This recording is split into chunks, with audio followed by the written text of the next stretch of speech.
So I was channeling a few demons the other day and I was asking them questions and I realized that one of these demons I don't know very well. Anyways, so I was talking with this entity because I know that he's connected very closely to two other angels and entities that I have a very deep and profound love and respect and care towards. And I asked him, where do you go? Like, where do you live? Well, I think first I asked him, like, where does Samael live? Is what I asked. Like, when he's not with me, when he's not, like, looming over me as a spirit, like, where does Samael go? Um, and he sort of, this entity, he looks at me and he says, he goes in between. We exist in between. We go nowhere. We are everywhere.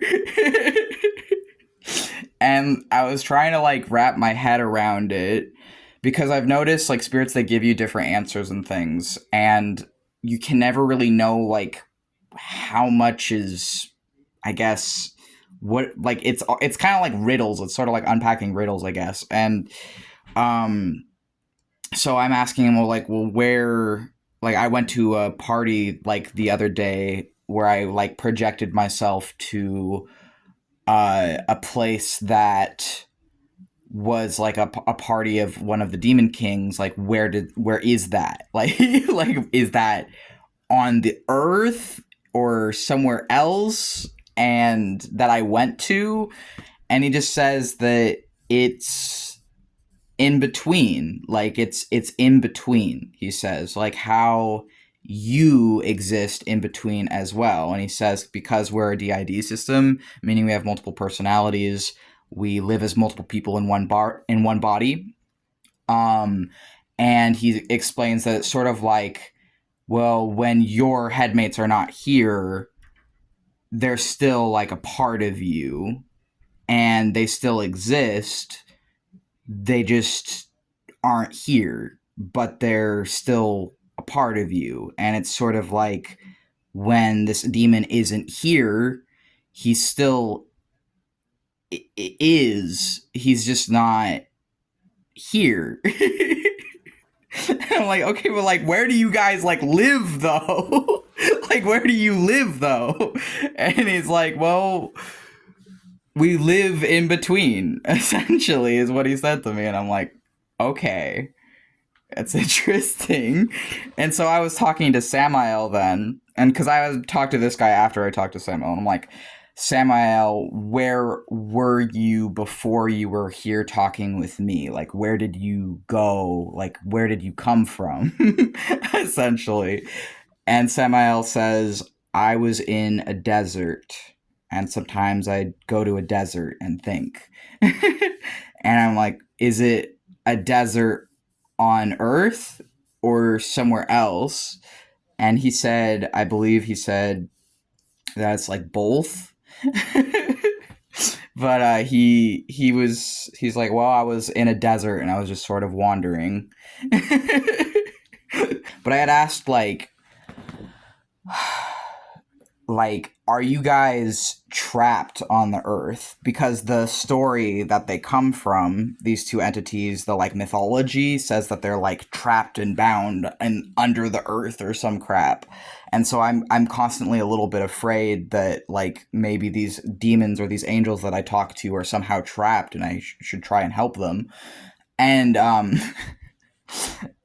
every angel I've asked that has just kind of laughed in my face and been like, "No, we're not trapped. You don't have to worry about that." They're like, "No, we're not. We're not trapped. We're not trapped on the earth, and we're not trapped under the earth either. We're not trapped." And I'm like, "Okay." Something Lewis had asked to, which is another one of our personalities, had asked to Samael was they had asked Samael how much of the Book of Enoch is supposed to be taken like symbolically, metaphorically, versus how much should we take literally, because your name and like you angels like come from this story or this mythology. Like you guys come from this source. So how much of this source, if I'm using that as a primary source as a theistic Satanist, since it's the origin of the mythology of fallen angels and demons, how much do I take literally and how much do I take figuratively? And that's something Lewis had asked to Samael, Max says. And Samael just sort of like looks at Lewis and says, well, all of it is metaphorical. All of it is symbolic.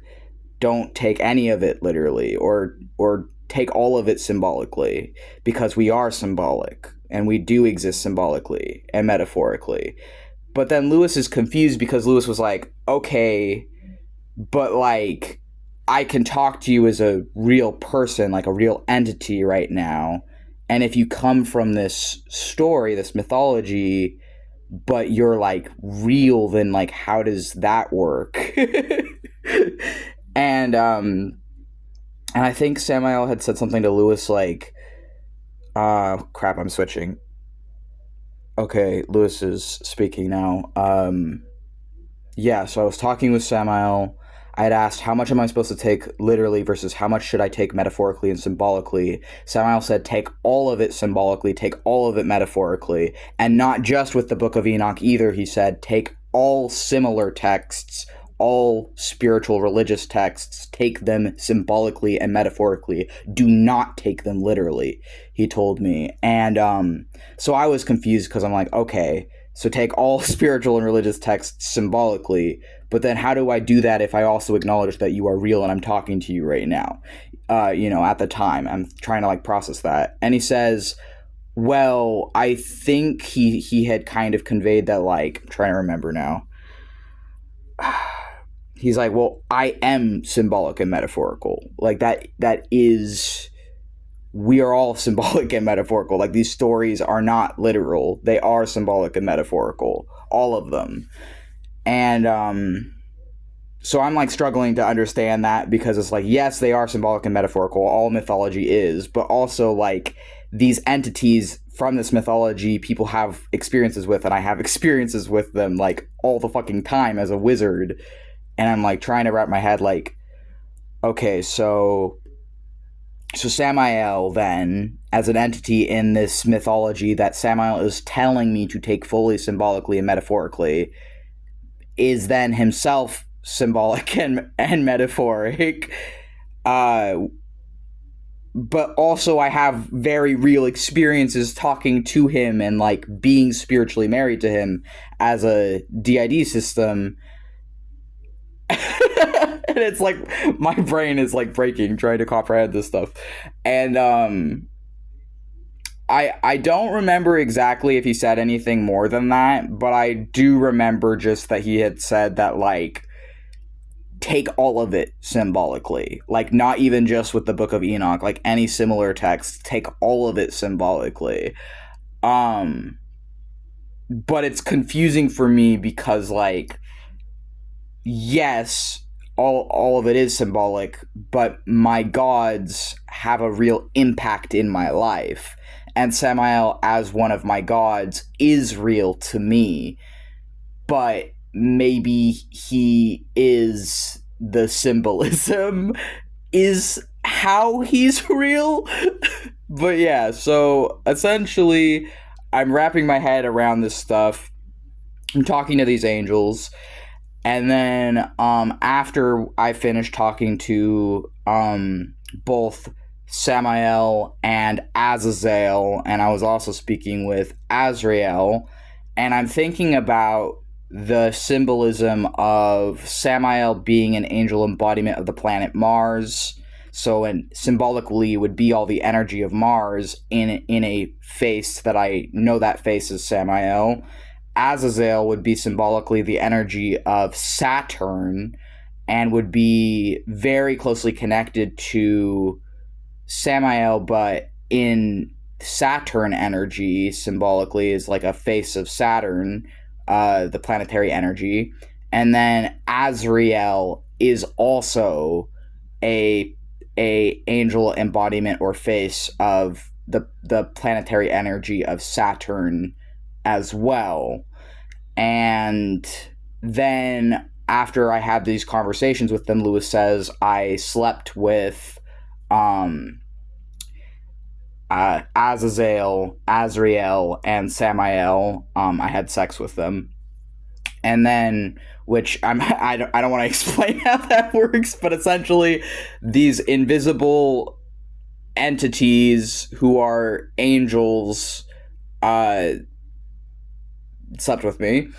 Like in a way I could feel through my mind and the meditative trance I was in, speaking to them, or the state I was in where they're with me in my mind and I'm channeling them through my mind and my body. And then after that, I just sort of feel like, or during and after, I feel the energy of them, and I feel their energy, and I imagine also for Azazel the sigil of Saturn, or the seal of Saturn. I imagine for him because I know the seal of Saturn is associated with him. Um, and I just sort of like think about that. And then the other thing that Azazel had said in regards to Samael is Azazel said that, well, Samael is associated with the moon and Mars. The moon and Mars, he had said at some point. And so after that experience, I'm sort of left in a blissful state. And I'm just sort of like processing the information and then making this video the next day.